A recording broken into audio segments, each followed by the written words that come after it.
En una tormentosa noche de Halloween, un avión de pasajeros comienza su aterrizaje de rutina.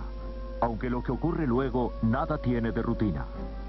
Los investigadores deben determinar qué terrible cadena de acontecimientos hizo caer en picada a un avión. Todos sus pasajeros perecieron. En medio de la niebla, un avión privado de pasajeros aborta una maniobra de aterrizaje. Segundos más tarde, se desploma a toda velocidad en medio de un bosque cercano. El accidente fue causado por una falla mecánica o humana. Las respuestas están preservadas dentro de la indestructible caja negra. Al registrar las maniobras finales de un avión y las últimas palabras de su tripulación, las cajas negras ayudan a los investigadores a descifrar estas escenas de destrucción.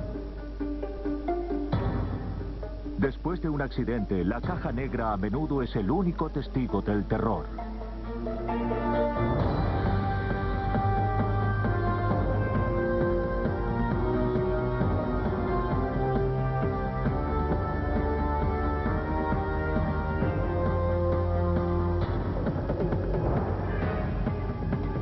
Los nuevos detectives. Casos estudiados por la ciencia forense. Hoy presentamos Testigo del Terror.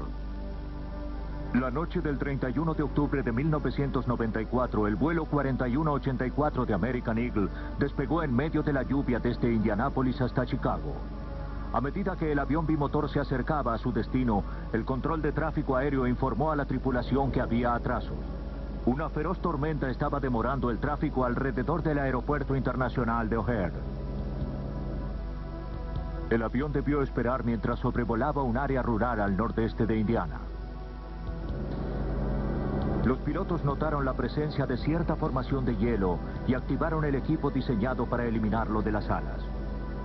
Dependían del piloto automático para mantener al avión estable y con la altitud correcta. Los asistentes intentaron asegurar a los pasajeros que podrían hacer sus transbordos, ya que todos los demás vuelos también estaban demorados. Uno de los aeropuertos más atareados del mundo se encontraba paralizado.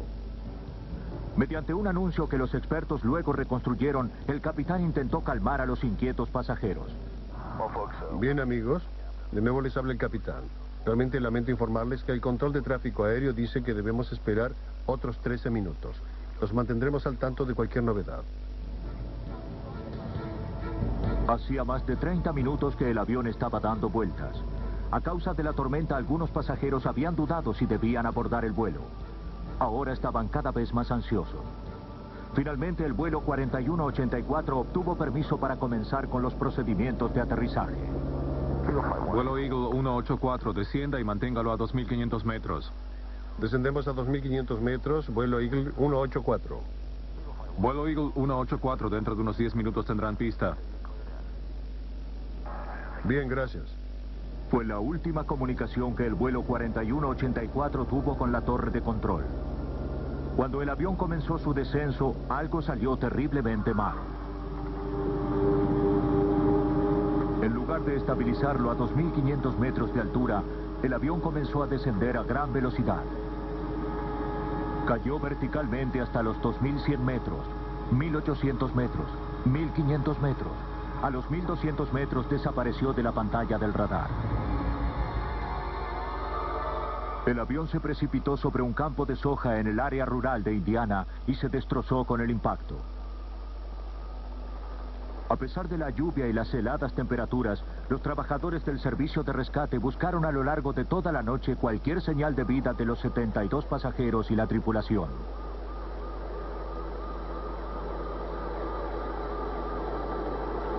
Finalmente debieron enfrentarse a la cruda verdad. No había sobrevivientes. Cuando un avión se estrella en los Estados Unidos, la Junta Nacional de Seguridad de Transportes debe determinar qué salió mal. Greg Fyfe fue el jefe de la investigación en el caso del vuelo 40. Hay un ángulo de impacto en el suelo muy pronunciado, así que teníamos un cráter principal. Pero encontramos la parte de la cola en una ubicación muy extraña en relación con el cráter de impacto principal. El equipo pensó cómo llegó eso ahí. Era una ruptura que había tenido lugar en el aire, por eso la cola se había desprendido antes de que el avión tocara el suelo. Los investigadores tenían una explicación posible.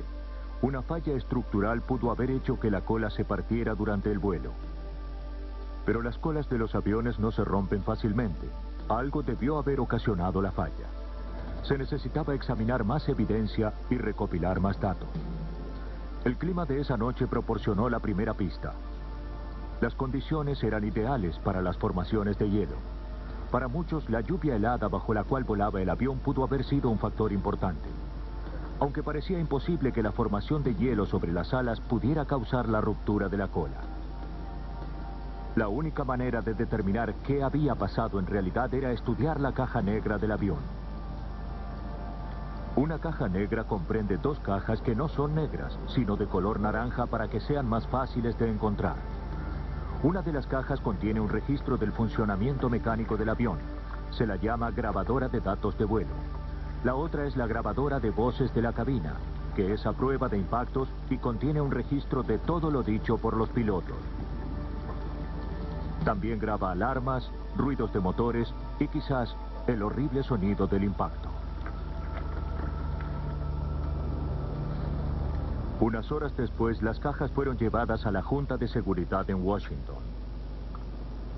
Allí, los técnicos las prepararon para su análisis. Algunas veces las cajas negras proporcionan respuestas inmediatas. Otras solo contribuyen al misterio. Mientras los investigadores preparaban el equipo de reproducción de grabaciones, también se preparaban a sí mismos. Ellos serían los primeros en escuchar qué habían dicho los pilotos mientras se enfrentaban a la muerte.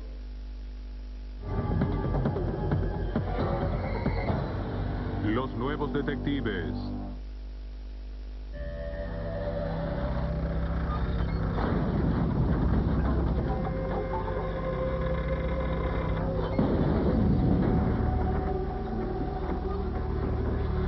Los nuevos detectives. Luego de mantenerse suspendido en el aire alrededor del aeropuerto de O'Hare, el vuelo 4184 tuvo permiso para descender de los 3.000 metros de altura. Segundos más tarde, el avión se estrelló en tierra y todos a bordo murieron. Ahora los investigadores oirán las voces de la cabina cuando el avión comenzó su precipitada caída. Las palabras de la tripulación durante esos aterradores últimos momentos provienen de la caja negra. ¡Ey! Sabía que pasaría eso. Estoy tratando de mantenerlo. Oh, ¡Diablos, demonios! ¡Hacia arriba, arriba! de acuerdo, de acuerdo. Está bien, está bien. Tren bajo. Demasiado bajo. Bajo. ¡Súbelo, diablos! La electrizante cinta mostraba que los pilotos estaban completamente desorientados. No supieron que estaban en problemas hasta que fue demasiado tarde. Esto generó más preguntas que respuestas. Los investigadores no estaban más cerca de la verdad que antes. Su última esperanza estaba dentro de la segunda caja, la grabadora de datos de vuelo. Con ella analizarían todas las funciones y fallas mecánicas del avión. Doug Bracey es experto en cajas negras de la Junta de Seguridad de Transportes. Él será responsable de traducir los complejos códigos dentro de esta caja a información entendible. Los datos grabados por esta caja dependen de la edad y el tipo de avión que la contiene. La caja dentro del vuelo 4184 controlaba alrededor de 100 funciones mecánicas. Bracey llevó la información hasta una computadora mediante el uso de reproductores de cinta que traducían los datos codificados. La información aparece a modo de tablas y gráficos en la computadora. Todo eso representa las acciones del piloto y el desempeño del avión durante los minutos finales, antes de estrellarse. Las lecturas eran colocadas una al lado de la otra sobre una línea sincronizada para ver sus relaciones. Cuando aparecieron todos los datos, Bracey descubrió que el avión había experimentado un abrupto incidente. Para comprenderlo mejor, creó una versión animada de los últimos momentos del avión.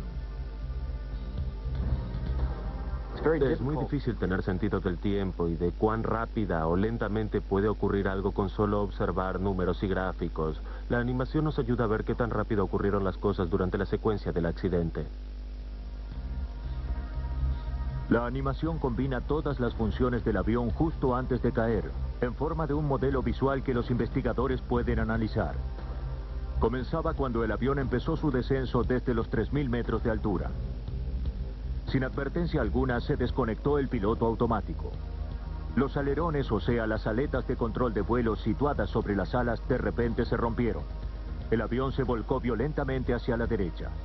Los pilotos se lanzaron sobre los controles y lucharon para nivelarlo, pero la velocidad del giro era demasiado alta. Los controles escaparon de sus manos y la nariz del avión se precipitó hacia el suelo. Atravesaron las nubes y el parabrisas se cubrió de suciedad mientras caían a más de 600 kilómetros por hora. Los pilotos trataron inútilmente de jalar de los controles para elevar la nariz del avión. La tensión resultante sobre la cola fue demasiada. Se quebró antes de que el avión diera contra el suelo. La animación ayudó a aclarar la trágica sucesión de incidentes. El avión estaba en vuelo. Cuando este se volcó, inicialmente giró aproximadamente 77 grados la primera vez y la nariz comenzó a apuntar hacia abajo. El primer oficial pudo sostenerlo un poco mientras intentaba llevar la nariz de nuevo hacia arriba, pero el avión volvió a girar con una vuelta completa esta vez a 360 grados. La nariz apuntó hacia abajo y el giro continuó hasta alcanzar otros 140 grados aproximadamente. El primer oficial pudo frenar el giro, aunque a causa de la posición tan inclinada que sufría el avión cuando intentó elevarlo, había una enorme fuerza aerodinámica en el sector de la cola porque ya estaba al límite. En realidad estaba llevando estas superficies de control de vuelo hasta el máximo. Con una enorme carga aerodinámica, esta parte del avión se desprendió y luego el avión cayó en picada, se estrelló contra el suelo y se rompió en 1000 pedazos. Y cuando esto ocurrió, esta parte del avión fue despedida hasta el punto más lejano del área del accidente. Se hizo evidente que el accidente no había sido causado por la ruptura de la cola del avión en vuelo. Quedaba la formación de hielo como causa probable. Pero Bracy sabía que el hielo normalmente aparece en pantalla como una formación lenta y uniforme, y no como un cataclismo repentino. ¿Qué pudo haber afectado al avión con tanta rapidez para hacerlo precipitar a gran velocidad? Saber qué es lo que hace volar a un avión nos da pistas de cómo pudo haber caído. En la Universidad de Embry-Riddle, en Prescott, Arizona, se utilizan túneles de viento para demostrar la aerodinámica del vuelo. Aquí, las invisibles fuerzas del viento se hacen ver para revelar el principio básico de volar. Cuanto más rápido sea el aire que se mueve sobre una superficie, menos presión ejerce. El aire más lento que está debajo empuja hacia arriba, lo que hace que la superficie se eleve. El ingeniero aeroespacial Richard Felton demuestra el principio mediante un simple experimento. Permítanme demostrarlo con una hoja de papel. Voy a soplar sobre la parte superior de esta superficie de papel y no voy a crear nada por debajo.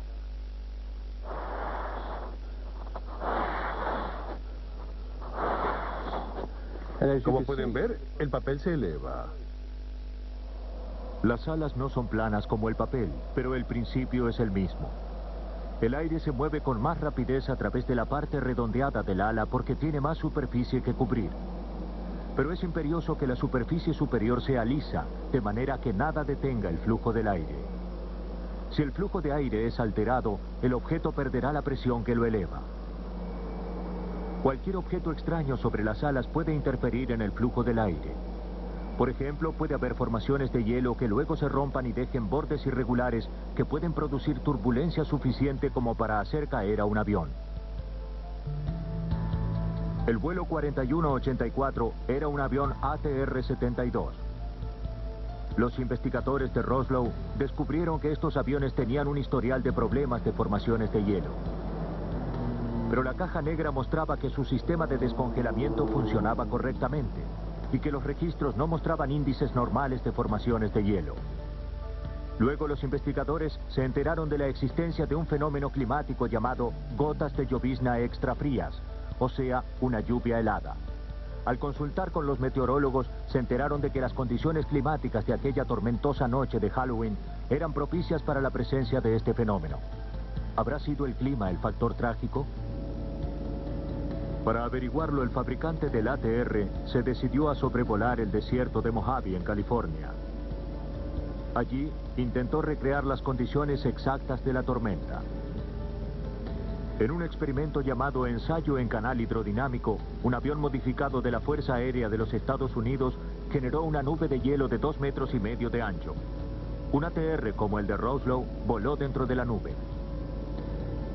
Las nubes de lluvia helada estaban teñidas de color amarillo para que los investigadores pudieran ver el hielo en formación sobre la nariz y las alas.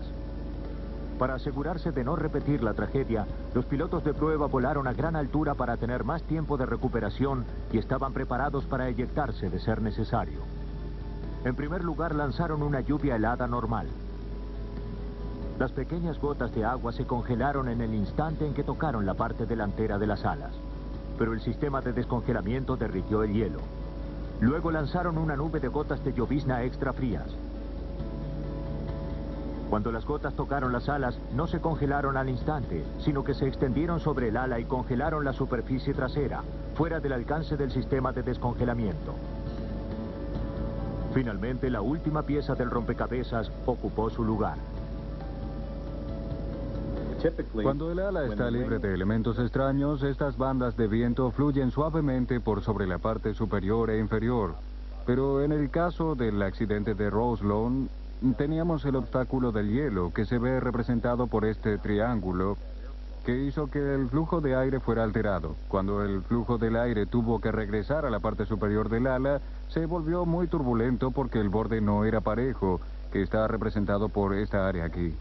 Esa turbulencia se encontraba justo sobre los alerones y cuando la turbulencia creó un sistema de presión muy baja, este alerón comenzó a moverse de una posición, digamos, neutra hasta los 14 grados, que es su ángulo de desviación máximo en 1/4 de segundo. Los investigadores pudieron llegar a una conclusión respecto de lo ocurrido esa noche y sus motivos. Los pilotos estaban en posición de espera y conversando. El piloto automático estaba encendido. Ellos creían que todo estaba en orden. Lo que no sabían era que detrás del sistema de descongelamiento se estaba formando una cresta de hielo.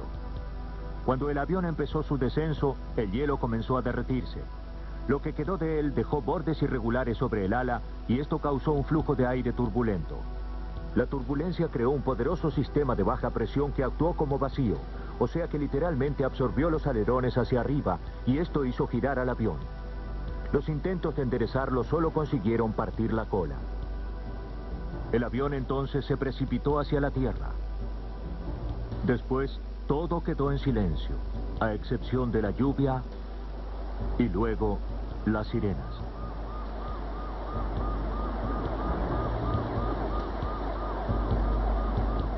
El cráter en un campo de soja en Roslow, Indiana, es una cicatriz que jamás será borrada. Pero develar el misterio del accidente era todo lo que los investigadores podían hacer. Después de este incidente, se rediseñó el sistema de descongelamiento del avión ATR. Este fue extendido hasta la parte trasera del ala y los pilotos de ATR reciben hoy entrenamiento para condiciones de formación de hielo.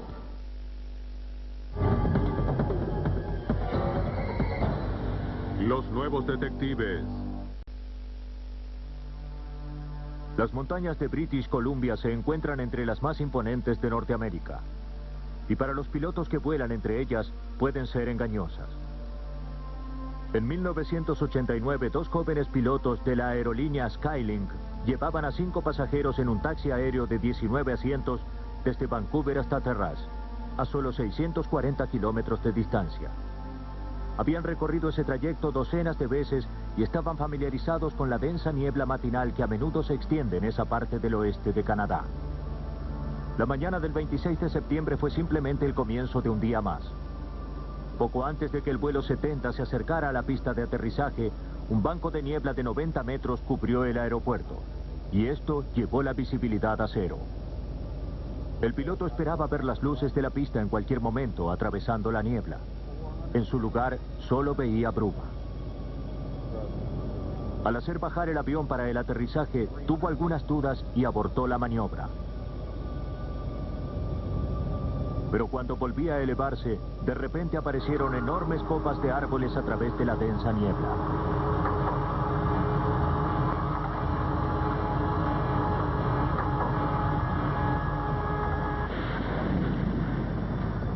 El avión se arrastró entre las ramas, rodó y ardió en llamas. Tanto los pilotos como los pasajeros murieron en el impacto. Los investigadores de la Junta de Seguridad de Transportes de Canadá tuvieron la horrenda tarea de estudiar los restos del accidente. Había árboles quebrados que habían caído sobre el fuselaje. Una de las alas había sido arrancada. La cabina estaba aplastada y como despellejada. Se podía ver una maraña de alambres, cables y circuitos. El impacto había torcido y arrancado los propulsores. Necesitaron días para encontrar las piezas del avión que estaban desperdigadas en el bosque. El estudio de los restos les tomaría aún más tiempo. Es una especialidad forense que requiere de un entrenamiento intensivo. Las zonas quemadas demostraban que el fuego fue resultado del impacto y no la causa. El jefe de investigadores, Roger Ayotte, recuerda la escena. El avión se había estrellado a unos 500 metros del aeropuerto y la escena del accidente no era muy extensa. El avión dio contra el suelo a una velocidad relativamente alta y la destrucción era considerable.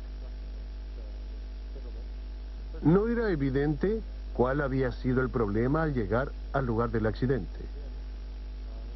Y cuando comenzamos a examinar los restos, nos dimos cuenta de que el avión había golpeado el suelo al revés, porque la posición de los motores sobre el suelo estaba invertida. Ayotte y su equipo suponían que la niebla había cumplido algún rol, aunque no uno muy importante.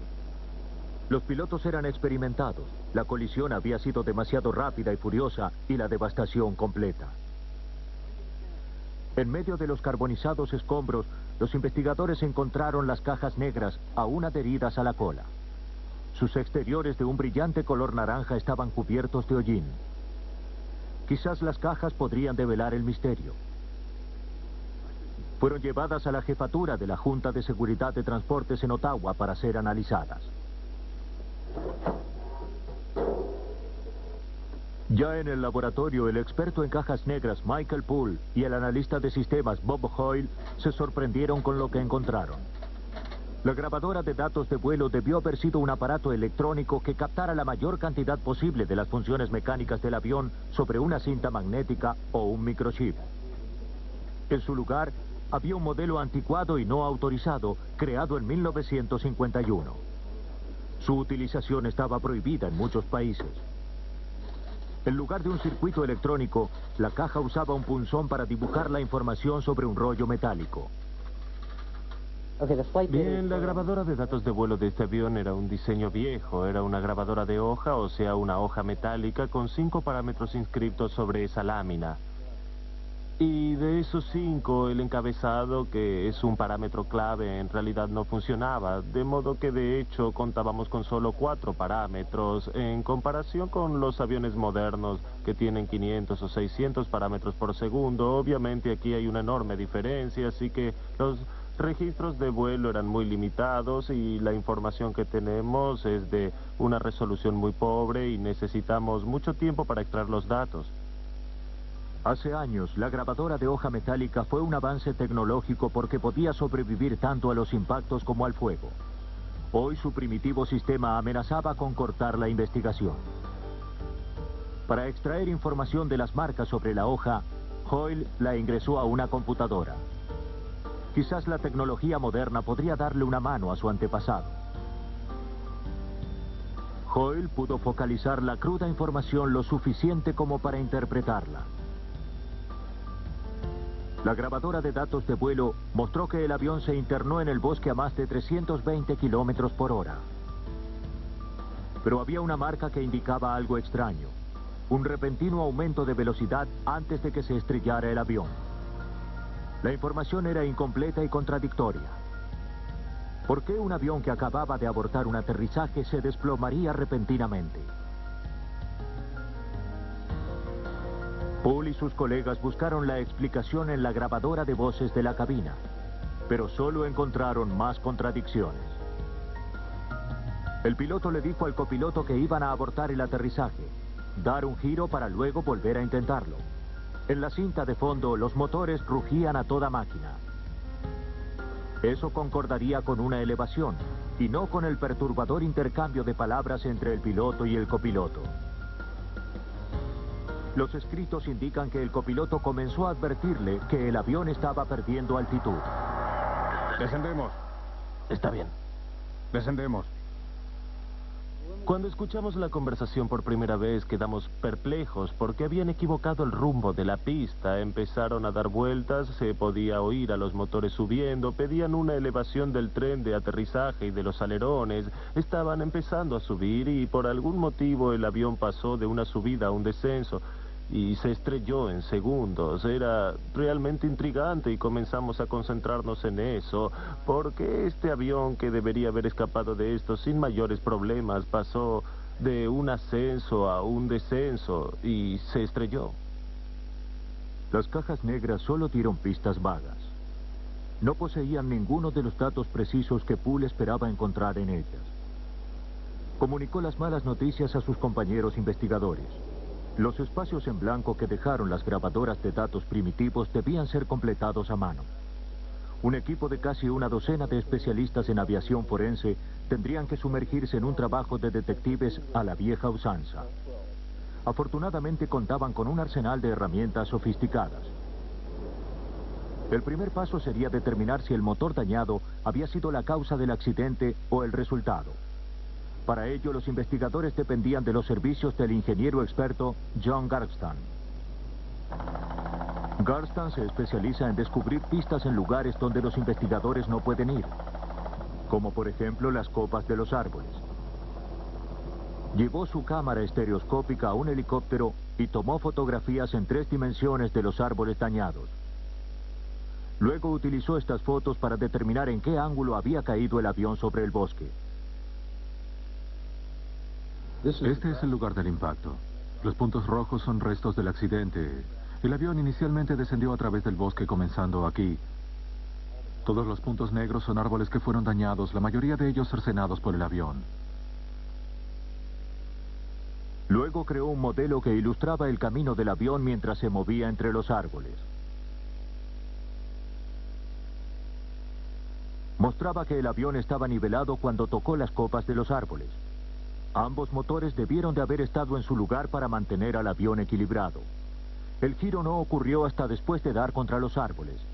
Garstan llegó a la conclusión de que los motores seguían en el avión al ocurrir el impacto.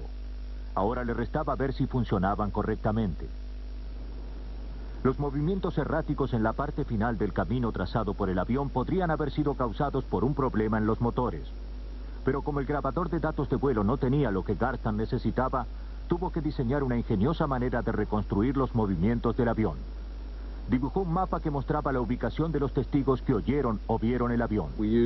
Usamos la ubicación de los testigos en tierra y triangulando desde donde estaban hasta donde ya sea hayan visto u oído al avión, y pudimos determinar que el camino que el avión dibujó fue un arco que iba hacia el aeropuerto en esta dirección, y luego, al final, el avión se estrelló por aquí. Los testigos determinaron que el vuelo no parecía tener problemas y también dieron a Garstan más información valiosa.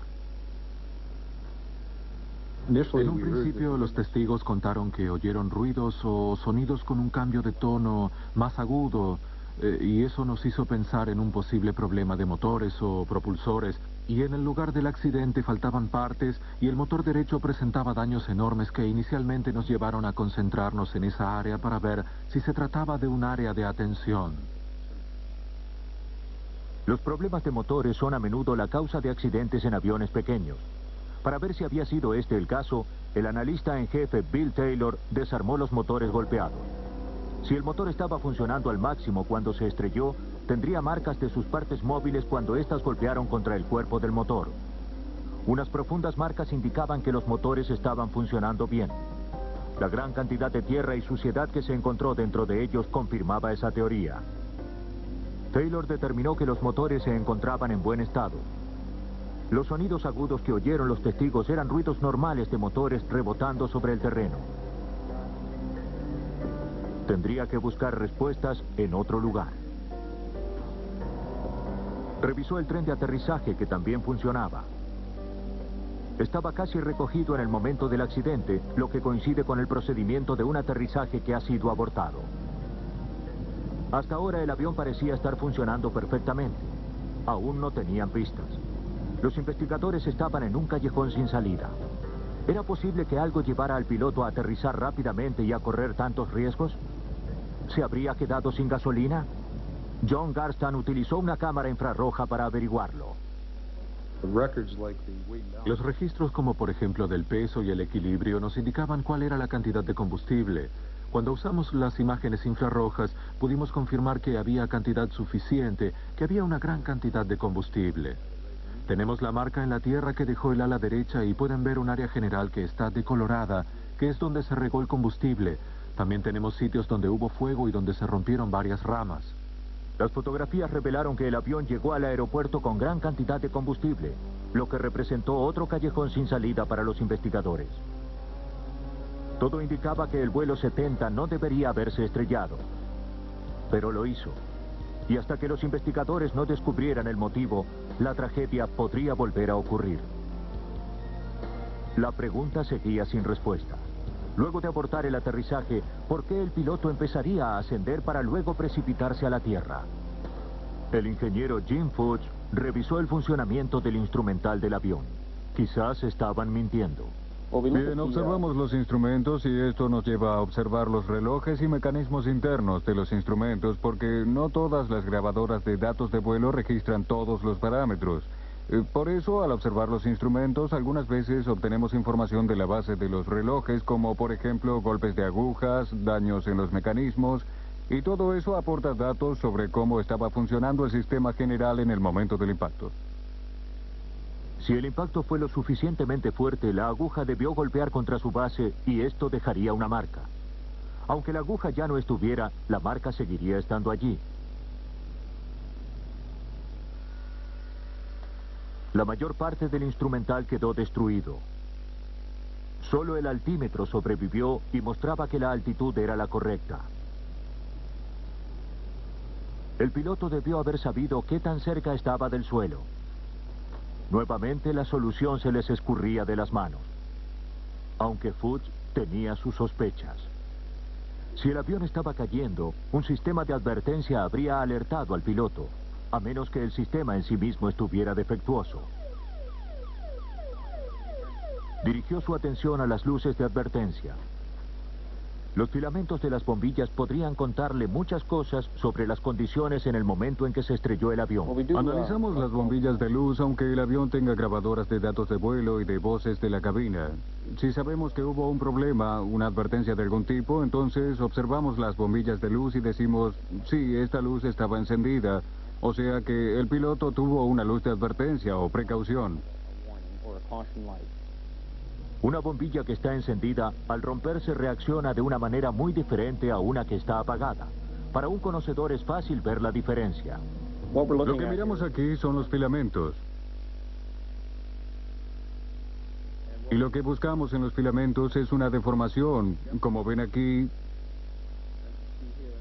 este está totalmente desenrollado, lo que indica que el filamento se encontraba caliente o iluminado en el momento del impacto, en oposición a una lámpara que estaba fría o apagada en ese momento, donde vemos solo una pequeña fractura.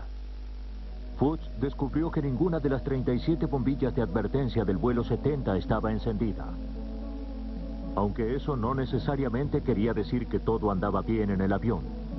Aún en busca de pistas, los investigadores se concentraron nuevamente en la posición del avión. Al intentar abortar el aterrizaje, quizás la nariz del avión subió demasiado. En un ángulo tan pronunciado, el aire no puede deslizarse fácilmente sobre las alas. El avión pierde velocidad bruscamente y cae. Para poder saber si el vuelo 70 perdió bruscamente velocidad, los investigadores tendrían que ocupar el asiento del piloto.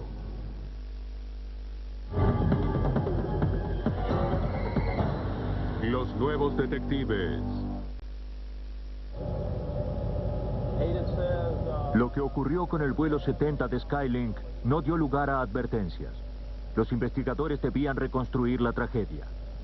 El sistema para evitar la pérdida brusca de velocidad de este tipo de aviones es despiadado. ya que le da al piloto muy poco tiempo de aviso. A una baja altitud, la diferencia entre una brusca pérdida de velocidad y un accidente, o sea, entre la vida y la muerte, es de pocos segundos. Para ver si el ángulo del avión podría causar una pérdida de velocidad brusca, los investigadores debían reconstruir sus momentos finales.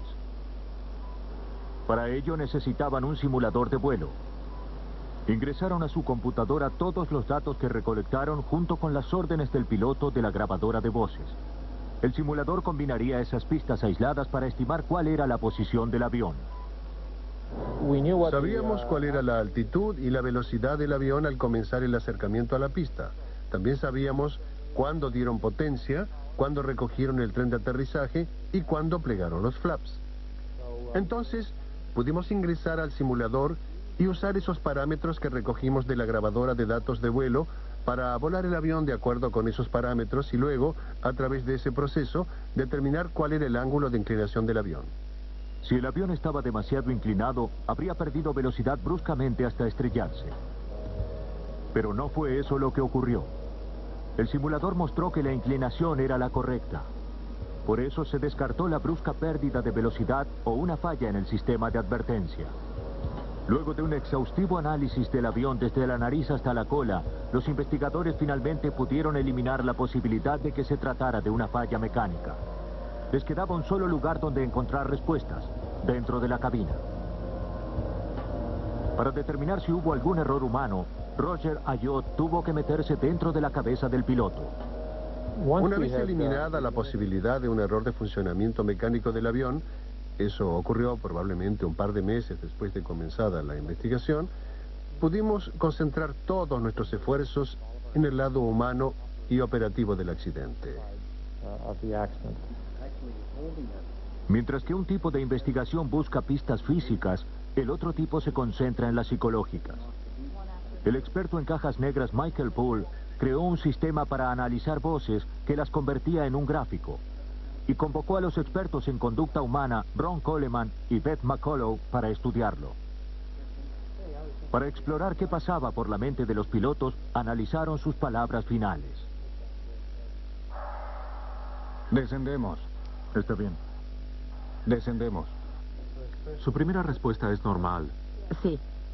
Está bien, no hay problema, pero... La segunda tiene mucha ansiedad. Cuando el copiloto le avisó al piloto que estaban descendiendo, el piloto contestó calmo, con un simple «está bien».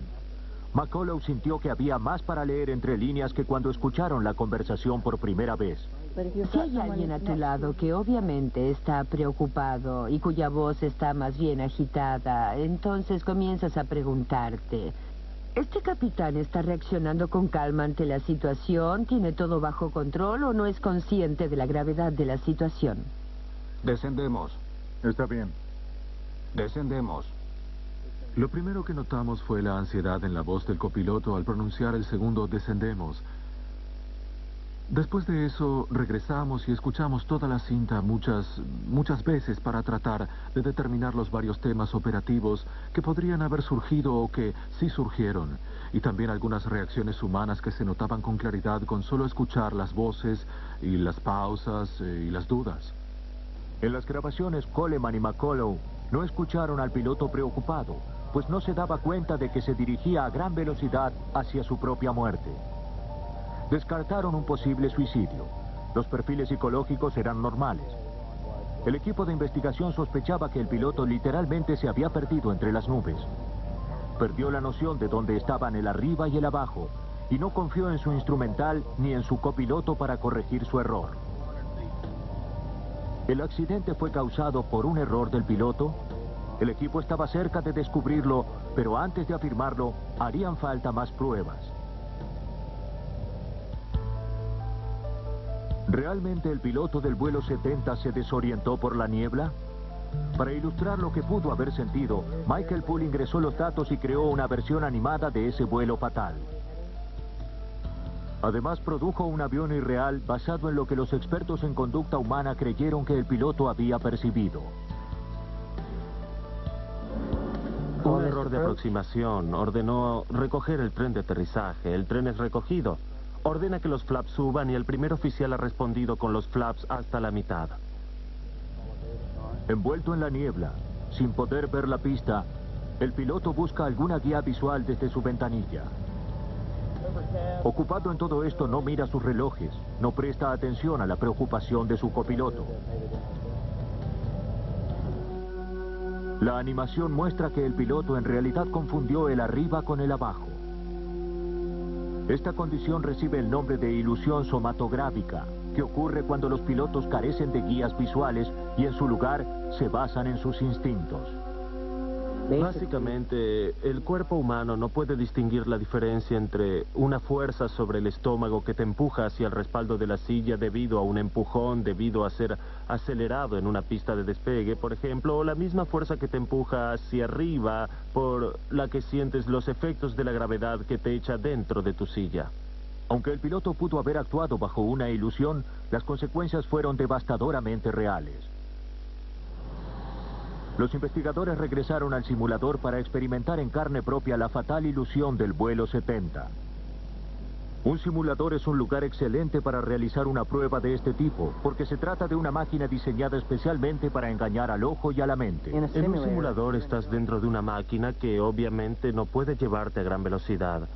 Pero la idea es que experimentes esa sensación y para conseguirlo, inclinan tu silla y sientes la fuerza de la gravedad y luego engañan tus sentidos visuales y toman el horizonte y en lugar de que este también suba, lo dejan en una línea horizontal. Entonces tus ojos creen que el horizonte está nivelado y sientes esta fuerza en tu estómago que te empuja contra la silla. Es la sensación de acelerar en una pista. Así ocurre esta ilusión.